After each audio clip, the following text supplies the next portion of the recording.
கண்ணனுடைய மகத்துவங்களை தெரிஞ்சுக்கிறதுக்கு நீங்களாம் தயாராக இருப்பீங்கன்னு நினைக்கிறேன். தொடர்ந்து சில நாட்களாக பார்த்தீங்கன்னா கண்ணனுடைய லீலைகள் தான் தெரிஞ்சுட்டு வரும். அந்த வகையில் இன்னைக்கு விஷமக்கார கண்ணனில் பல விஷயங்கள் உங்களுக்காக காத்துட்டு இருக்கு. வாங்க கேட்டு தெரிஞ்சுக்கலாம்.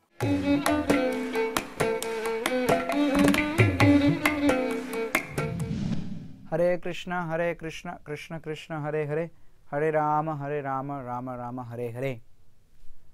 விஷமக்கார கண்ணன், இதை நம்ம இங்கே தொடர்ந்து பார்க்கலாம்.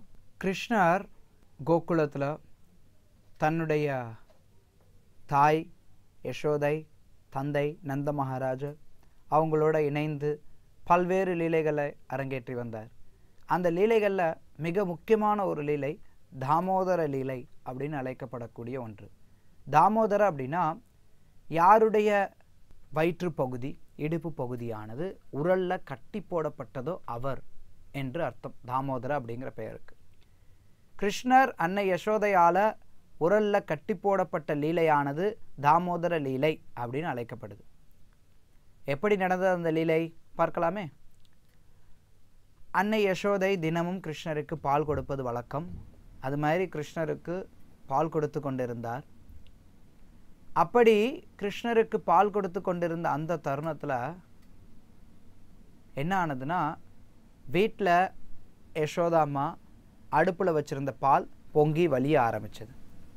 அந்த பாலும் கிருஷ்ணருக்கு வெண்ணெய் தயாரிக்கிறதுக்காகத்தான் அவங்க வச்சுருந்தாங்க. ஏன்னா அவங்க வீட்டில் தனியாக பால் எடுத்து யசோதாமாவுக்கு நிறைய வேலைக்காரங்க இருந்தால் கூட அவங்க கிருஷ்ணருக்கு எந்த காரியத்தை செய்கிறாங்களோ அந்த காரியத்தை அவங்க மட்டுமே தான் செய்வாங்க. அவங்களே தனிப்பட்ட ரீதியில் செய்வாங்க. அவங்களே தயிர் கடைவாங்க, அவங்களே பால் காய்ச்சுவாங்க, எல்லாமே பண்ணுவாங்க.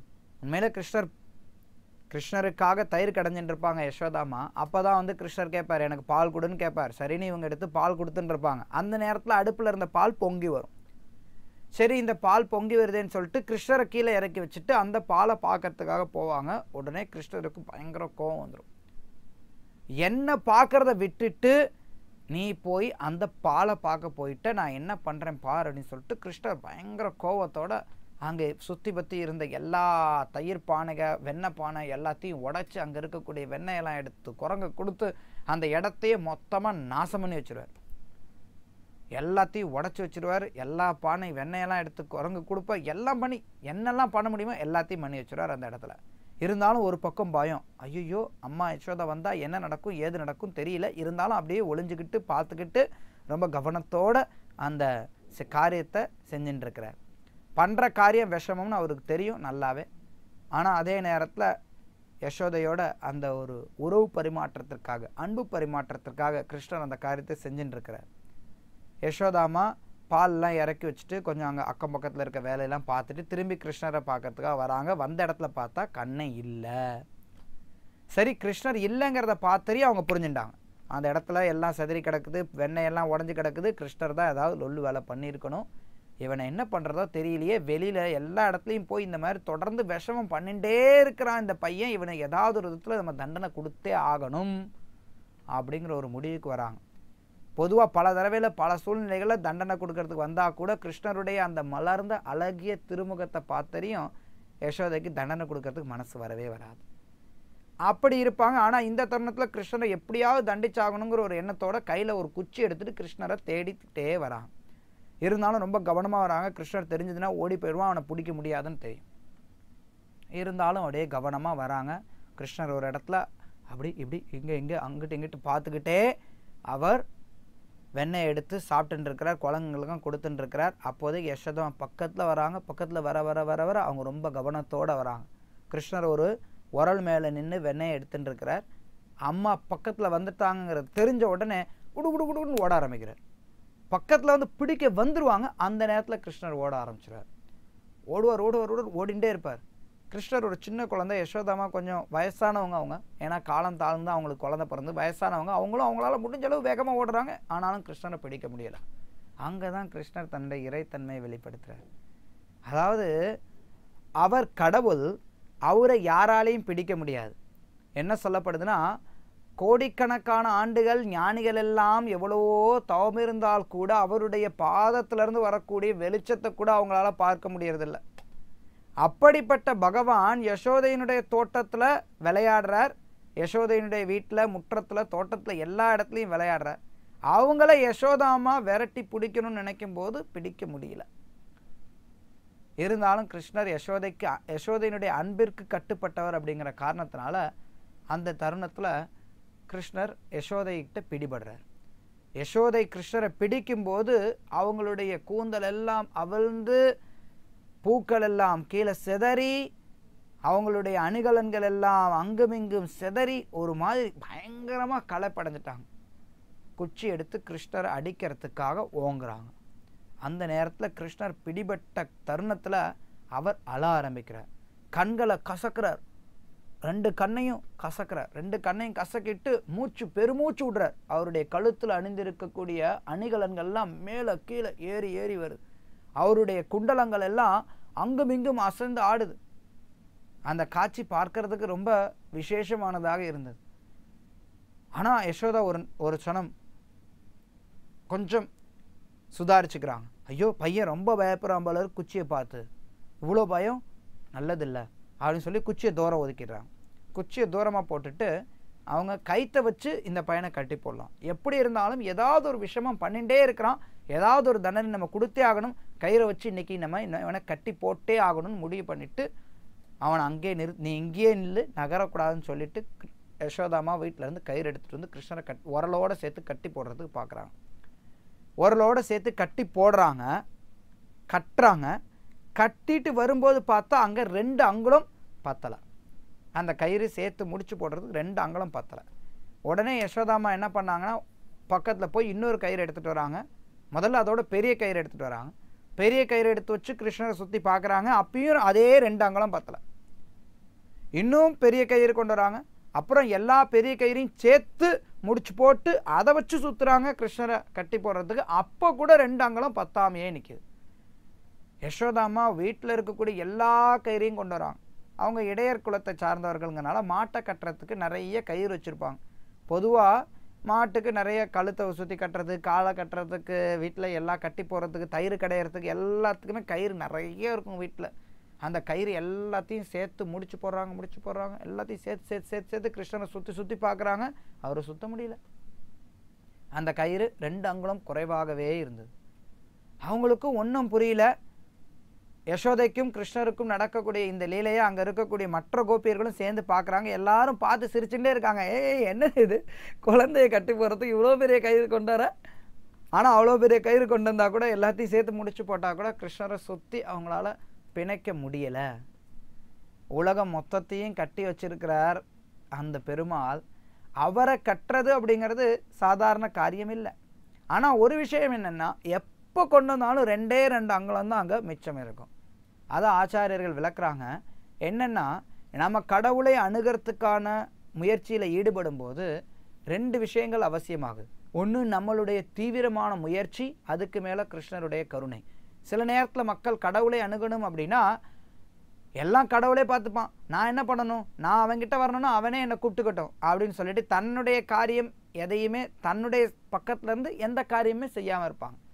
சில பேர் என்ன பண்ணுவாங்கன்னா, கடும் முயற்சி செஞ்சு என்னுடைய முயற்சியில் நான் கடவுளை அடைஞ்சிருவேன், என்னுடைய முயற்சியில் நான் தன்னுணர்வை அடைவேன், அறிவை அடைவேன், ஆன்மீக தன்னுணர்வை பெறுவேன் அப்படின்னு சொல்லி சில பேர் நினைக்கலாம். ஆனால் இந்த லீலையின் மூலமாக கிருஷ்ணர் எல்லாருக்கும் வெளிப்படுத்துறது என்னென்னா, அவரை அடையணும் அப்படின்னா நம்மளுடைய விடாமுயற்சி இருக்கணும், அதுக்கப்புறம் அவருடைய கருணையும் அவசியம். நம்மளுடைய விடாமுயற்சி மட்டுமே இருந்ததுன்னா ஒன்றும் அவர் கிருஷ்ணருடைய கருணை இல்லைன்னா எதுவும் நடக்க போகிறது கிடையாது. ஆனால் அதே நேரத்தில் அவருடைய கருணையானது நம்மளுடைய விடாமுயற்சியினால் வரும். அதனால யசோதாமா தீவிரமாக கிருஷ்ணரை கட்டி போடுறதுக்காக தொடர்ந்து முயற்சி செய்யும்போது அந்த முயற்சியினால் திருப்தியுற்று கிருஷ்ணர் தன்னுடைய கருணையை கொடுக்குறார். அந்த தருணத்தில் யசோதாமா கிருஷ்ணரை கட்டி போட்டுறான்.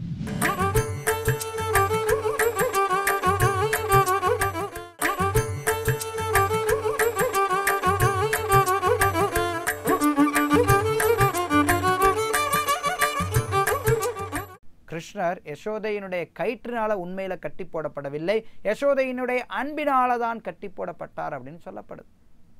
உலகம் மொத்தத்தையும் கட்டி வைக்கிறார், எல்லாரும் அவருடைய சொல்படி நடக்குது. ஆனால் அவர் தன்னுடைய அன்னையினுடைய அன்பிற்காக கட்டுப்படுத்தப்படுகிறார். அத்தகைய அற்புதமான கிருஷ்ணரை அவருடைய பால்ய ரூபத்தில் பிருந்தாவனத்தில் கோகுலத்தில் யசோதையினுடைய முற்றத்தில் அவர் விளையாடி கொண்டு இருக்கிறதுங்கிறது பெரும் பெரும் முனிவர்கள் தேவர்கள் எல்லாரும் பார்த்து அதிசயப்படுறாங்க. எப்படி இது சாத்தியம்? இவர் எப்படி இங்கே சாதாரண ஒரு குழந்தையை போல நடந்து கொள்றார்? கிருஷ்ணரை கட்டி போடக்கூடிய இந்த பாக்கியம் யாருக்குமே கிடைக்கல. லக்ஷ்மி தேவிக்கு கூட கிடைக்காத ஒரு பாக்கியம் அன்னை யசோதைக்கு கிடைத்தது. கிருஷ்ணரை விரலை கட்டி போட்டுடுறாங்க. கட்டி போட்டுட்டு அங்கேருந்து வேற வேலைகளை பார்க்கறதுக்காக போகிறாங்க. கட்டி போட்டாச்சு, வேற எங்கேயும் பையன் போக மாட்டான் அப்படின்னு அவங்களுக்கு ஒரு எண்ணம். ஆனால் கிருஷ்ணர் அவர் தான் விஷமக்கார கண்ணனாச்சே. அவர் என்ன பண்ணுறாருன்னா அப்படியே அந்த உரலை இழுத்துக்கிட்டு அப்படியே தவழ்ந்து போகிறார்.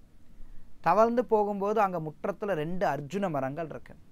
அந்த மரத்துக்கு நடுவில் இந்த உரலை இழுத்துட்டு போகிறார். இழுத்துட்டு போகும்போது அந்த உரலானது 2 மரத்துக்கு நடுவில் மாட்டிக்கிச்சு. உடனே என்ன பண்ணுறாருன்னா இப்படி ஒரு இடி இடிக்கிறார், இப்படி ஒரு இடி இடிக்கிறார். அப்போ அந்த 2 மரங்களும் பொத்துன்னு கீழே விழுந்துருது. அந்த 2 மரங்கள்ல இருந்து 2 தெய்வீகமான நபர்கள், அதாவது 2 தேவர்கள் வெளியில் வராங்க. அவங்க 2 பேருமே குபேரனுடைய பையங்க. குபேரனுடைய பையங்களான அவங்க 2 பேரும் அங்கே வந்து கிருஷ்ணரை கிட்ட பிரார்த்தனை பண்ணுறாங்க. கிருஷ்ணா, எங்களை விடுவித்துட்டாய், நீ ரொம்ப நன்றி. கிருஷ்ணர் ஒரு லீலையை செய்கிறார் அப்படின்னா அதுக்கு பின்னாடி ஆயிரக்கணக்கான காரணங்களை வைத்திருப்பார். அதன்படி இந்த குபேரனுடைய 2 மகன்களை விடுவிக்கிறதுக்காகவே அவர் தன்னை கட்டி போடப்படுறதுக்கு ஒப்புக்கொண்டார். அங்கே அவங்க 2 பேரும் கிருஷ்ணர்கிட்ட வந்து பிரார்த்தனை செலுத்துகிறாங்க. நாங்கள் குபேரனுடைய பையங்க அப்படிங்கிறனால செல்வச் செருக்கில் அகந்தையினால் பல தவறுகளை செய்து கொண்டிருந்தோம் அப்படின்னு சொல்லிட்டு அவங்க முன்னாடி நடந்த ஒரு நிகழ்ச்சியை சொல்கிறாங்க. அதாவது என்ன நடந்ததுன்னா, அவங்க 2 பேரும் செல்வச் செழிப்பில் மதிமயங்கி பெண்களோட நிர்வாணமாக ஒரு ஏரியில் ஒரு அருவியில் குளித்து கொண்டிருந்தார்.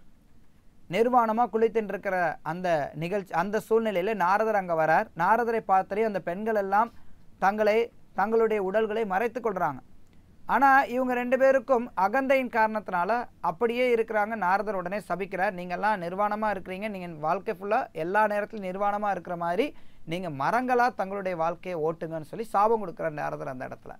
நாரதருடைய சாபத்தை கேட்டனையும் மனம் வருந்தி மன்னிப்பு கேட்குறாங்க நாரதர்கிட்ட. அந்த தருணத்தை நாரதர் சொல்கிறார், கவலைப்படாதீங்க, உங்களை கிருஷ்ணர் வந்து விடுவிப்பார்.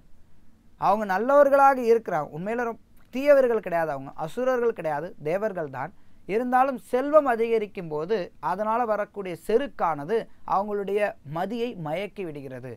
அவங்களுக்கு கண்ணு முன்னாடி ஒரு திரை மாதிரி வந்து மறைச்சிடுது.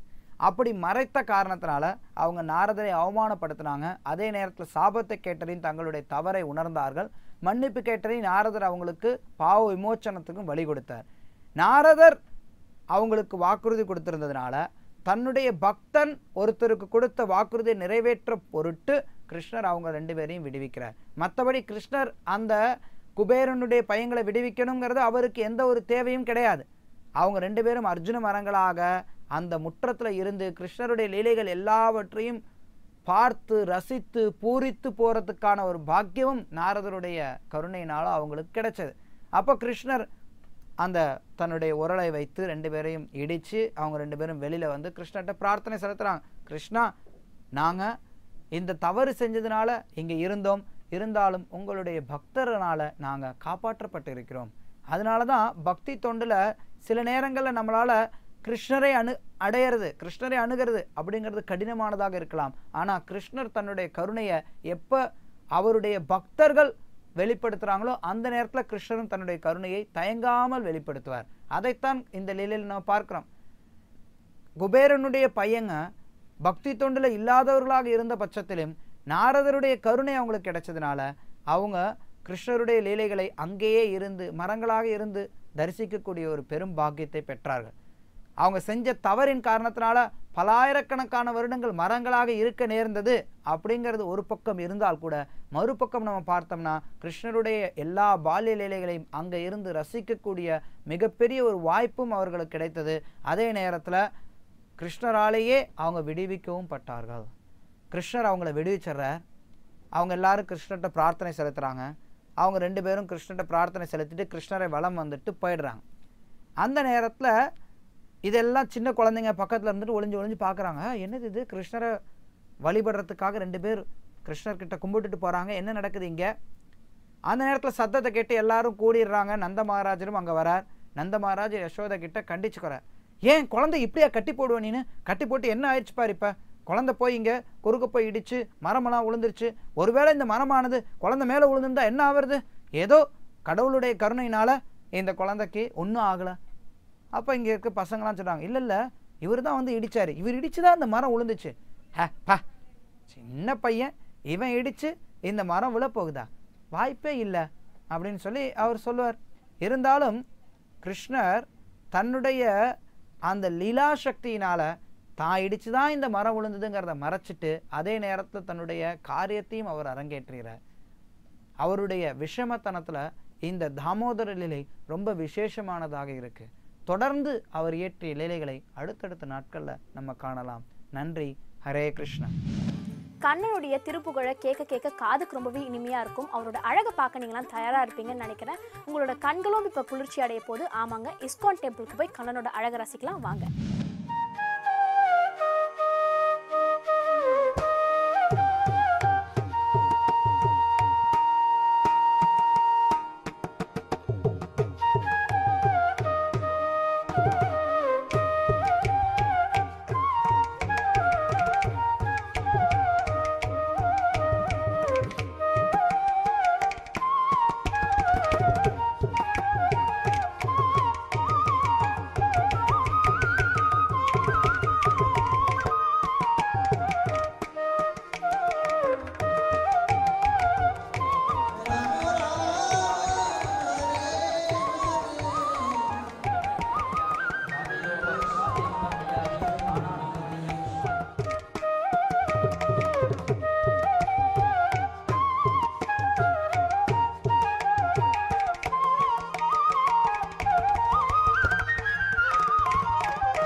வேத ஞானத்தினுடைய மணிமகுடம் பகவத்கீதை.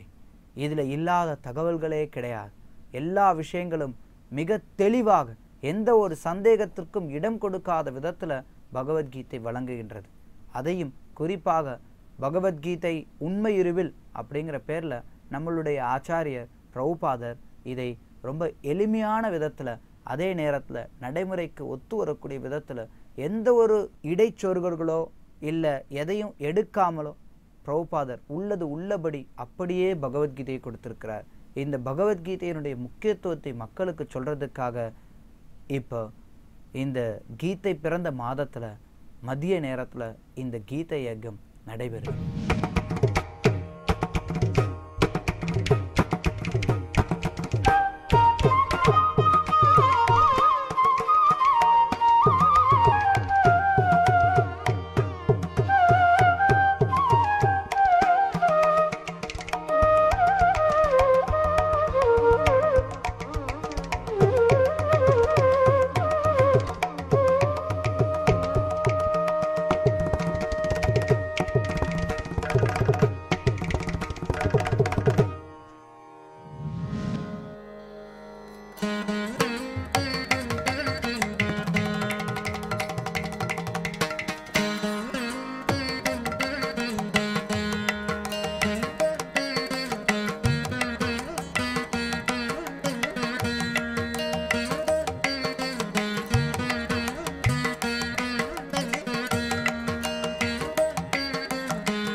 प्रसादाय कृष्णप्रेष्ठाय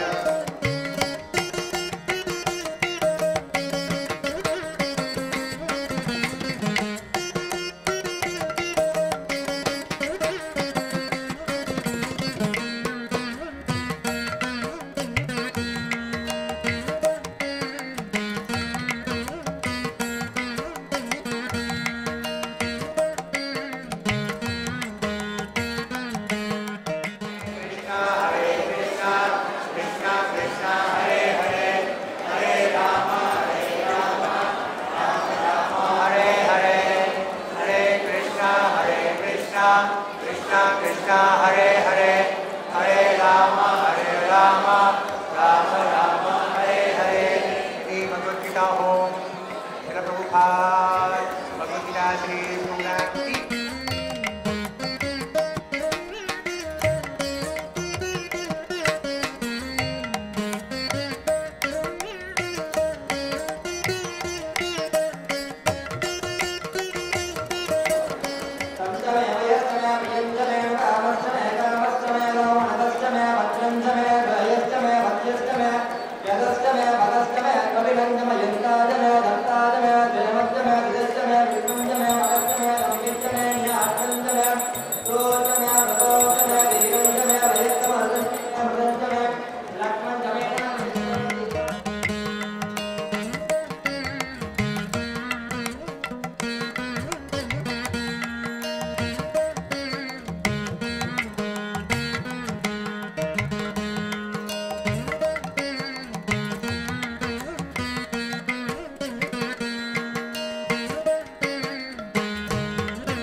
இன்னைக்கு கண்ணனுடைய அழகை நீங்க பார்த்தும் ரசிச்சிருப்பீங்க, கேட்டும் ரசிச்சிருப்பீங்க. இதே போல நாளைக்கும் கடனை பத்தின பல சுவாரஸ்யமான விஷயங்களோட உங்கள் அனைவரையும் வந்து சந்திக்கிறேன்.